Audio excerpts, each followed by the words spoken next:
Bonjour à tous, une fois n'est pas coutume, un petit live en direct avec la caméra, enfin le téléphone Tony à la main.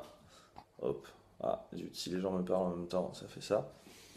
Euh, on voulait vous proposer quelque chose pour ce week-end, pour faire un peu plaisir parce qu'on a senti que pour certains c'était un peu compliqué, les poivrons, euh, les, les brocolis, les oignons tous les jours, même si ça permet de bien vous remplir le bide. On va parler d'un concept qui est génial en nutrition et en muscu, c'est le cheat meal. Le concept du cheat meal, c'est de se faire un peu péter le bide avec des trucs qui changent et qui permettent de se faire plaisir. Et donc d'une, de pas craquer psychologiquement, c'est enfin un repas où on va manger un truc qui nous fait bien plaisir et en même temps qui permet de relancer la machine en fait en termes de perte de gras. Ce qui se passe quand vous... je vois qu'il y a des gens qui rejoignent, c'est trop bien. Ce qui se passe quand on fait une sèche, c'est qu'au bout d'un moment, le corps, comment dire, il commence, c'est pas tout à fait vrai, mais on va dire qu'il commence à s'habituer et il perd un tout petit peu moins de gras. Il se dit, bon, ok, tous les jours tu me donnes moins que ce que j'ai besoin, et il commence à s'adapter. Salut, salut Samir. Et du coup, ce qu'on va faire avec un cheat meal, c'est de le relancer en fait. On va lui dire, tiens, t'inquiète, t'es pas en état de famine, tout se passe bien. Voici un jour où tu vas avoir plein de calories. Et du coup, il va continuer à perdre du gras, quoi. C'est pas beau ça? Ça se joue notamment sur les glucides. Il y a beaucoup de gens qui font assez mal les cheat meals. D'ailleurs, la très mauvaise façon pour faire un cheat meal, c'est déjà de faire un cheat day. Ce concept, c'est voilà, où pendant un jour, je me gâche, je mange n'importe comment. Sauf que si on mange n'importe comment pendant un jour, on a vraiment moyen de venir péter ses calories de façon assez forte. Et pour certains, ça peut être même si on mange des plats très gras, le gras étant assez dense en calories. Si vous venez sur un cheat day manger 5000 calories de plus, alors que pendant toute la semaine, vous avez fait 500 calories de moins tous les jours, au final, en un jour, vous niquez tous les résultats de la semaine, quoi. Donc franchement, ça le fait pas. Donc déjà, le concept de cheat meal est plus important, c'est juste un repas où on se fait un gros craquage et en un repas, franchement, c'est compliqué de défaire tous les efforts qu'on a fait sur la semaine. Et en plus, comme je dis, de toute façon, c'est pas forcément un mal, ça va nous aider à perdre du gras s'il y a au moins un repas dans lequel on revient à peu près au niveau de maintenance de la semaine. Alors je dis maintenant, c'est des termes qu'on a vite fait aborder, mais là par exemple, on vous a tous donné un certain nombre de calories. Mais en fait, une fois par semaine ou une fois toutes les 2 semaines, c'est intéressant de revenir manger 500 calories de plus que cette quantité-là. Comme ça, le corps, ça lui remet un petit coup de boost en mode ouais, cool quoi. Putain, j'ai plein à manger, c'est bon, aujourd'hui c'est la teuf. Et donc, là, il repart comme en 14 en mode c'est bon, on est parti, il y a trop de calories, cool, je vais pouvoir tout relancer la machine, perdre du gras, enfin prendre du muscle et tout ça. Et en fait, c'est un cheat. En fait, c'est un peu comme des codes. Pour ceux qui jouent aux jeux vidéo, encore une fois, on lui dit t'inquiète, tout se passe bien, tu peux continuer à fonctionner à 100% de ton métabolisme et tout. Et du coup, le corps, comme il est un peu con, et ben, il se fait avoir et pendant une semaine, il continue à utiliser plein de gras quand on lui donne plus à manger après, quoi. Enfin, moins de calories que ce qu'il en consomme. Donc vraiment, c'est utile. Ça fait plaisir pour le moral et ça sert vraiment à relancer la machine en termes de perte de gras, le cheat meal.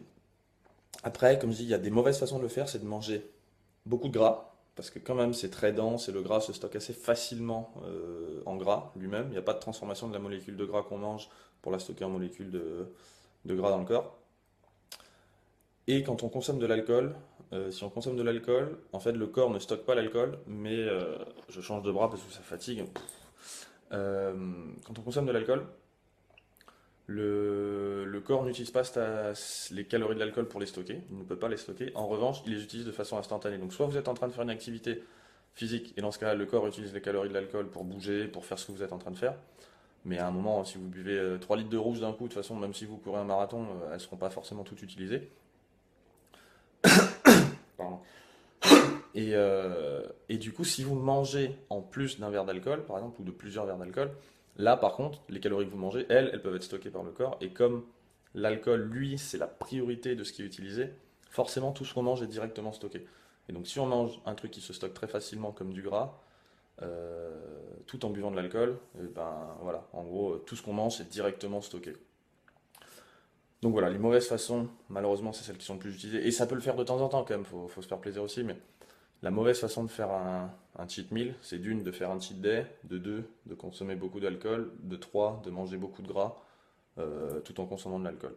Pour ça, quand vous proposez un truc qui marche vachement mieux, c'est de faire un cheat meal, donc un repas, de le faire principalement avec des glucides, parce que là, comme ça, en termes, c'est ça qui va nous donner la meilleure réponse en fait hormonale pour le corps, où il va vraiment se relancer et tout, notamment pour quelque chose qui s'appelle l'hormone leptine. J'ai pas envie de rentrer dans le détail, mais en gros, si on consomme beaucoup de glucides pendant un jour, il y a une hormone leptine qui remonte dans le corps, qui dit au corps, c'est bon, j'ai tout ce qu'il me faut comme, euh, comme aliment, je peux continuer à brûler du gras quand j'en ai moins, quoi. Enfin, bon, bref, faites-moi confiance là-dessus.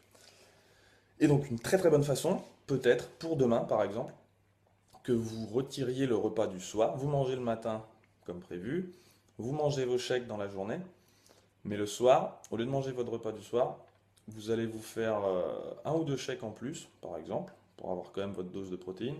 Puis on va faire des gros pancakes. Parce que les pancakes, c'est quasiment que des glucides. Et puis dessus, on met du sirop d'érable, que c'est encore que des glucides, et que ça fait trop du bien.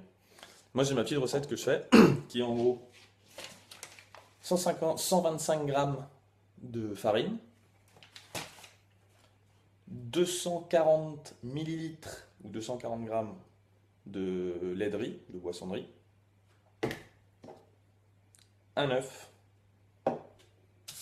un demi-sachet de levure chimique, 30 grammes de sucre, que je n'ai pas là, mais vous pouvez mettre du miel aussi, mais bon, par exemple 30 grammes de sucre, un petit peu, si vous en avez pas, c'est pas grave non plus, mais un petit peu, genre une cuillerée à café de bicarbonate, mais ça marche sans aussi, parce que les trois quarts du temps, j'en ai pas, et ça marche.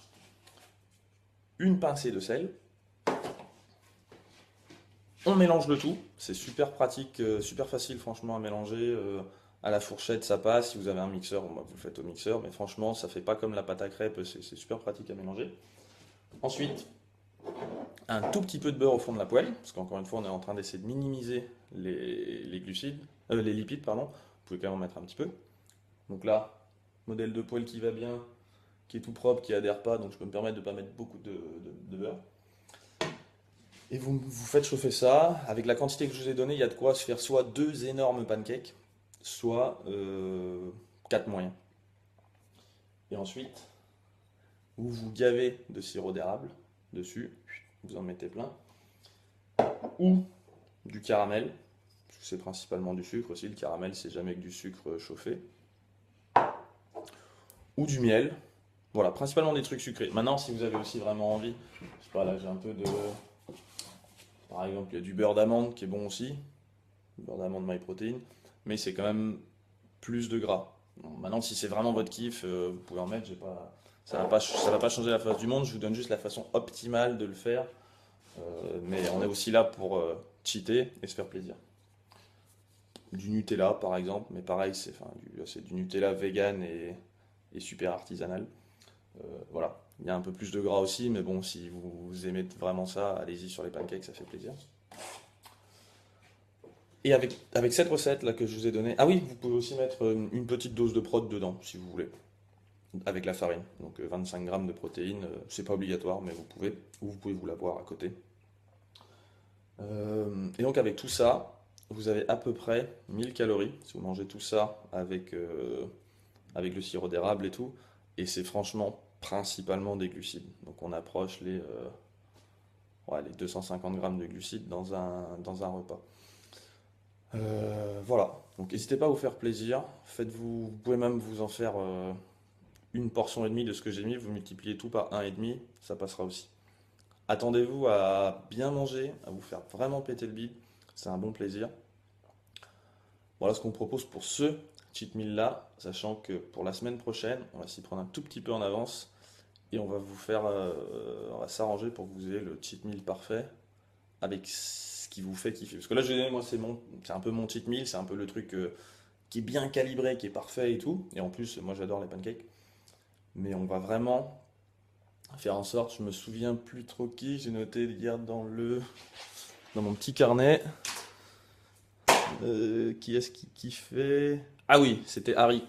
Harry, son petit plaisir, j'espère que tu m'en voudras pas de te dénoncer, c'est le chocolat Milka aux noisettes.